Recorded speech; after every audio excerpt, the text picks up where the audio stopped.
లోపల కథలు దాచుకొని కడుపు కాల్చుకుంటే ఏమొస్తుంది అని మాట కూడా చెప్పాను కదా. ఇంతకుముందు సతీష్ కథలు ఎక్కిపిస్తున్నాను నేను జిహెచ్ఎంసీ ప్రస్తావన. ఎందుకంటే రేపు పొద్దున వీళ్ళు ఫేస్ చేసే ఎలక్షన్స్ ఫస్ట్ జిహెచ్ఎంసీ కనుక బీజేపీ జిహెచ్ఎంసీ ఎన్నికల గురించి తాడు శ్రీనివాసరావు అయితే చెప్పారు కదా, ఒక్క పోరాటం ఎందుకు చేస్తలేరు మీరు అడుగుతున్నారు. నేనైతే స్పష్టంగా చెప్తున్నాను, హైదరాబాద్ సికింద్రాబాద్ ప్రధానంగా మొదటిచ్చిన నగరాలు ఆ రెండు వేరు వేరు హైదరాబాద్ సికింద్రాబాద్ చేయండి. ఫ్యూచర్ సిటీ హైదరాబాద్ మన సైబరాబాద్ 4 చేయండి. కమిషనల్ రేట్లు 4 ఉంటాయి. మీరు అన్నట్టు ఎంత అసంబంధంగా ఉందంటే అల్వాల తీసుకుపోయి మన అల్వాల తర్వాత తుర్కపల్లి జీనోమ్ వ్యాలీ తీసుకుపోయి సాబరి సీట్లు పడేసిండ్రు. ఎక్కడ మల్కాజిగిరి దగ్గర దానికి అది దగ్గర ఇంత అసంబద్ధంగా చేస్తుంటే మీరు ఎందుకు ఉద్యమాలు చేస్తలేరు? కనీసం టీఆర్ఎస్ అన్న అక్కడ ఏదైతే మన సికింద్రాబాద్ కావాలని తలసాని శ్రీనివాస చేసింది కదా. ఒక మాట చెప్తాను ముగిస్తాను. ఈ సోషల్ కెమిస్ట్రీ ఇంతకు డైనమిక్స్ అన్నారు కదా తాడూరి గారు, అది కరెక్ట్ అంటున్నారు.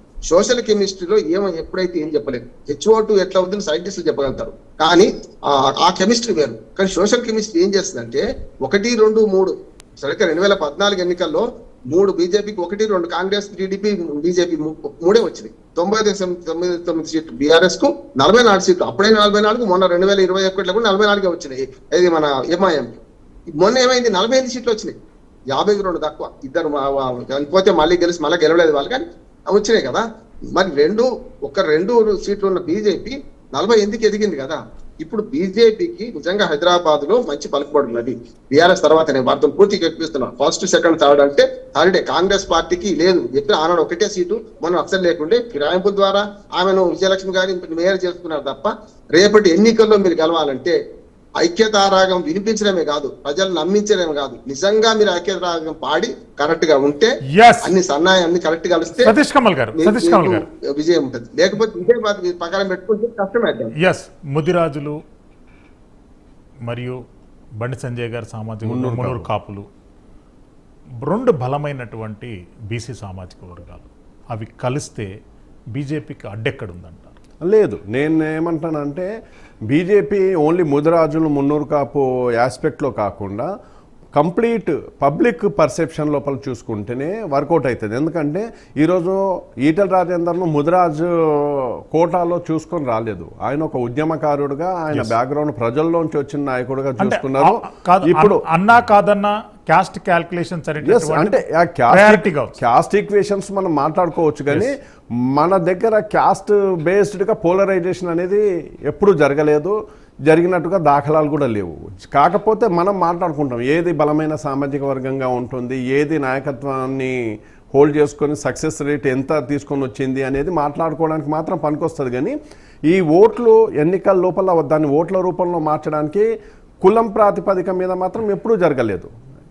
అది బండి సంజయ్ అనే పర్సన్ బీజేపీ జెండా పట్టుకొని అక్కడ ఓట్ల అది ప్రజల లోపల పెద్ద ఎత్తున వెళ్ళింది కాబట్టి అక్కడ సక్సెస్ కాగలిగారు. ఈటెల రాజేందర్ కూడా ఆ రకంగానే తీసుకొని రావడం మూలంగా రకరకాల ఈక్వేషన్స్ మీద వాళ్ళు గెలిచి రావడం జరిగింది. వీళ్ళిద్దరు కలవడం మూలంగా ఏంటంటే పార్టీలో అందరూ ఐక్యంగా ఉన్నారు అనే ఒక మెసేజ్ వెళ్ళడానికి అవకాశం ఉంటుంది. ఇక్కడ ఓన్లీ ముదిరాజులు మున్నూరు కాపులనే కాదు, ఎందుకంటే ముదిరాజులు మున్నూరు కాపులో మిగతా పార్టీల్లో కూడా ఉన్నారు, మిగతా నాయకులు కూడా ఉన్నారు. కాకపోతే ఇక్కడ మనం ప్రధానంగా చెప్పుకునేది ఏంటంటే వీళ్ళిద్దరు బలమైన నాయకులు కలహించుకుండడం మూలంగా బీజేపీ గెలుపు అవకాశాలన్నీ దెబ్బతినే ప్రమాదంలో ఉన్నాయి. కాబట్టి దాన్ని ఆ లోటును మొత్తం పూడ్చుకోవడానికి ఈరోజు బీజేపీ అధిష్టానము ఏదైతే చర్యలు తీసుకుందో అది ఖచ్చితంగా పాజిటివ్గా వస్తుంది. తాడూ శ్రీనివాస్ గారు కన్క్లూజన్ పాయింట్ చెప్పండి. 2028లో కాషాయం జెండా గోల్కొండ మీద ఎగరాలి అంటనంటే బీజేపీ అధిష్టానం తెలంగాణ అంశం పైన డూస్ అండ్ డోంట్స్ ఏం పాటించాలి? Conclusion point sir. ఇప్పుడు 100% బీజేపీ పార్టీ ఐకమత్యంగా ఉంటుంది. ఎందుకంటే మా నినాదం ఐకమత్యం చేస్తుంది.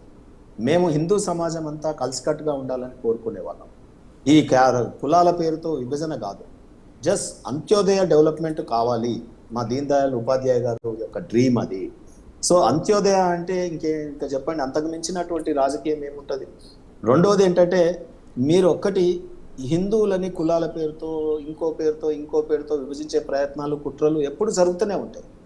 కానీ ఈరోజు ఈ దేశం ముక్కలవ్వకుండా ఉండాలంటే, ఈ దేశం భద్రంగా ఉండాలంటే, విదేశాలు మనం బెదిరియొద్దంటే, ఈ దేశం డెవలప్మెంట్ కావాలంటే, రేపు డబుల్ ఇంజన్ సర్కార్ రావాలన్నా వస్తేనే ఆ మిగతా రాష్ట్రాలు ఏ రకంగా డెవలప్మెంట్ అవుతా ఉన్నాయో చూసి, ఇప్పుడు చూడండి ఒక్క కేంద్ర మంత్రి కిషన్ రెడ్డి గారు, బండి సంజయ్ గారు ఇక్కడ ఉండి ఎంపీలు 8 మంది గెలిచేసరికి ఏమవుతున్నాయి? రైళ్లు కూతలు పెడతా ఉన్నాయి తెలంగాణలో. 42 స్టేషన్లు ఇంటర్నేషనల్ ఎయిర్పోర్ట్ లాగా అయిపోయినాయి. ఇలా 50 ఏళ్లలో, మీకు 55 ఏళ్లలో ఓన్లీ 2500 కిలోమీటర్లు హైవేస్ ఉంటే ఇవాళ 6-7 కిలోమీటర్లు హైవేస్ చేస్తా ఉన్నాం. సో డెవలప్మెంట్ అనేది, ఒక దేశం డెవలప్మెంట్కు చిహ్నం రహదారుల డెవలప్మెంటు, ట్రాన్స్పోర్ట్ డెవలప్మెంటు. ఇలా ఎయిర్పోర్ట్లు ఎన్ని వస్తా ఉన్నాయి మీరు చూడండి. ఇవన్నీ కూడా కేంద్రం ఏ బాధ్యతనైతే తీసుకుంటుందో ఆ పనులన్నీ మేము చేస్తాం. రాష్ట్రం చేయాల్సినటువంటి బాధ్యతలను విస్మరించి ఇక్కడ ముఖ్యమంత్రి, ఆ గత ముఖ్యమంత్రి మమ్మల్ని తిట్టుకుంటా, కేంద్ర ప్రభుత్వాన్ని తిట్టుకుంటా ముందుకు పోతారు. వాళ్ళు చేయాల్సిన పనులు చేయాలి. శ్రీనివాస్ గారు థ్యాంక్ యూ. బండారు రామ్మోహన్ రావు గారికి, సతీష్ కమల్ గారికి ధన్యవాదాలు తెలియజేస్తున్నాం. ఏది ఏమైనా కానీ కమలనాథుల మధ్య దోస్తీ తెలంగాణలో మంచి సంకేతాలు ఇస్తాయనేటటువంటి అంశాన్ని డిబేట్లో వక్తలు అభిప్రాయం వ్యక్తం చేశారు. మరింత గట్టిగా ప్రయత్నం చేస్తే తెలంగాణలో డబుల్ ఇంజన్ సర్కార్ సాధ్యమని చెప్పి అభిప్రాయం వ్యక్తం చేశారు. ప్రైమ్ 9 ప్రైమ్ టైమ్ డిబేట్లో పాల్గొన్న